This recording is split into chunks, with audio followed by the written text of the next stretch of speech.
దత్తత గ్రామాలతో పాటు కుప్పం నియోజకవర్గాన్ని కనీవిని ఎరుగని రీతిలో అభివృద్ధి చేస్తామని రాష్ట్ర ముఖ్యమంత్రి నారా చంద్రబాబు నాయుడు సతీమణి నారా భువనేశ్వరి తెలియజేశారు. రాష్ట్రంలో ఎన్నికలు ముగిసి తెలుగుదేశం పార్టీ అధికారం చేపట్టిన తర్వాత మొట్టమొదటిసారిగా నారా భువనేశ్వరి కుప్పం నియోజకవర్గంలో పర్యటిస్తున్నారు. ఆమె పర్యటనలో భాగంగా శాంతిపురం మండలం నుండి గుడిపల్లి మండలంలో ప్రవేశించగానే ప్రజలు పూల వర్షాన్ని కురిపిస్తూ మంగళహారతులతో ఘనస్వాగతం పలికారు. అనంతరం ఆమె ప్రజలను ఉద్దేశించి మాట్లాడుతూ ముందుగా తన భర్త నారా చంద్రబాబు నాయుడిని అఖండ మెజార్టీతో గెలిపించిన ప్రజానికానికి కృతజ్ఞతలు తెలిపారు. అదేవిధంగా గత ఎన్నికల ప్రచారంలో భాగంగా నియోజకవర్గ పరిధిలో అత్యధిక మెజార్టీ అందించిన గ్రామాలను దత్తత తీసుకొని ఎన్టీఆర్ ట్రస్ట్ ద్వారా అభివృద్ధి చేస్తామని ప్రకటించిన విషయాన్ని గుర్తు చేస్తూ గుడిపల్లి మండల పరిధిలోని కంచు బంచర్లపల్లి గ్రామాన్ని దత్తత తీసుకుంటున్నట్లు ప్రకటించారు.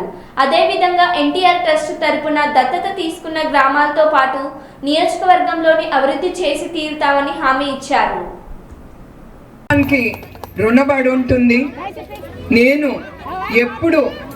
నేను మర్చిపోను. మీరు చూపించిన అది నేను ప్రచారం అప్పుడు నేను చెప్పాను, ఏ బూత్ ఎక్కువ ఓట్లు ఇస్తుందో ఆ గ్రామం నేను దత్తత తీసుకుంటున్నాను.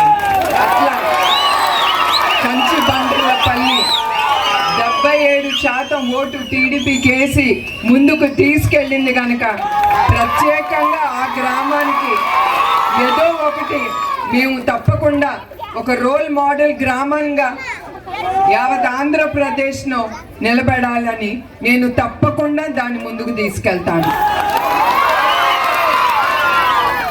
ఇప్పుడు నేను ఇక్కడికి రావక్కర్లేదు, కానీ నేను మిమ్మల్ని అందరినీ మర్చిపోలేను. అందుకే మీరు మా కుటుంబం మీద ఎంత నమ్మకం పెట్టారో, చాలా ఎదుర్కొన్నారు ఈ 5 సంవత్సరాల్లో, అవి నేను మర్చిపోలేను. అందుకే మీ అందరి రుణం తీర్చుకోవాలి, మీకు కృతజ్ఞత అనేది చెప్పాలని ఇవాళ నేను మీ ముందల నుంచున్నాను. ప్రతి ఒక్క కుప్పం ప్రజల వాళ్ళ అందరికీ, స్త్రీ శక్తికి, ప్రతి ఒక్కరికి మా కుటుంబం తరఫున మీ అందరికీ మా పాదాభివందనాలు. ఈ 5 సంవత్సరాలు మీ అందరికీ తెలుసు ఈ ప్రభుత్వం ఏం చేసిందో. చాలా అరాచకాలు, భూమిలో ఇష్టం, శాండ్ మాఫియా, ఇంకా నేను మళ్ళీ చెప్పక్కర్లేదు. మీ అందరికీ తెలుసు. అది తెలిసింది భయపడ్డారు కనుక మీరు మళ్ళీ ఈ కూటమి ప్రభుత్వాన్ని మీరు గెలిపించి ముందుకు తీసుకెళ్లారు. అందుకే ఈ ఎలక్షన్ ప్రత్యేకత ఏంటంటే, ఎవరు అనుకోలేదు అంత శాతం మనుషులు బయటకు వచ్చి ఓట్లు వేస్తారని. 82% మనుషులు బయటకు వచ్చారంటే యావత్ భారతదేశంలో మన ఆంధ్రప్రదేశ్, ఆ ఘనత మన ఆంధ్రప్రదేశ్కే దక్కుతుంది. ఎందుకంటే ప్రజలు విసిగించిపోయారు. ఈ ప్రభుత్వం, పోయిన ప్రభుత్వం చేసిన అరాచకాలు, ఉద్యోగాలు లేవు.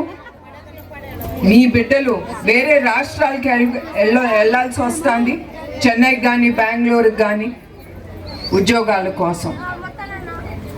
ల్యాండ్ టైటిల్ యాక్ట్ మీకు తెలుసు దాని గురించి. ఈ ప్రభుత్వం, పోయిన ప్రభుత్వం కనుక ఈ మళ్ళీ ఉండుంటే మీకు 1 సెంటు భూమి కూడా మిగిలేది కాదు. అది మీరు గుర్తుంచుకుని, మీ భవిష్యత్తు గురించి, మీ కుటుంబం గురించి మీరు గుర్తుంచుకుని చంద్రబాబు నాయుడు గారిని మళ్ళీ గెలిపించుకుని మీ జీవితాల్లో జ్యోతిని వెలిగించుకున్నట్టే మీ కుప్పం ప్రజలకే దక్కుతుంది. అదే కాకుండా మా కుటుంబం అంతా ఎప్పుడు మన కుప్పంకి ఎప్పుడు ప్రజలకి ఎప్పుడు రుణపడి ఉంటుందని నేను చెప్పగలుగుతున్నాను. అదే కాకుండా మీ అందరికీ చంద్రబాబు నాయుడు గారి గురించి నేను ప్రత్యేకంగా ఏమీ చెప్పక్కర్లేదు. ఎందుకంటే మీరు ఆయన నాయకత్వం మీద నమ్మి, ఆయన మీకు చేసిన మంచి పనులు మీరు మర్చిపోలేదు గనక మీరు ఆయన్ని ఈ 8 సార్లు మీరు ఆయన్ని గెలిపించి ముందుకు తీసుకెళ్లారు. అది మా కుటుంబం ఎప్పుడు కుప్పం నియోజకవర్గ ప్రజల్ని ఎప్పుడు మేము మర్చిపోము.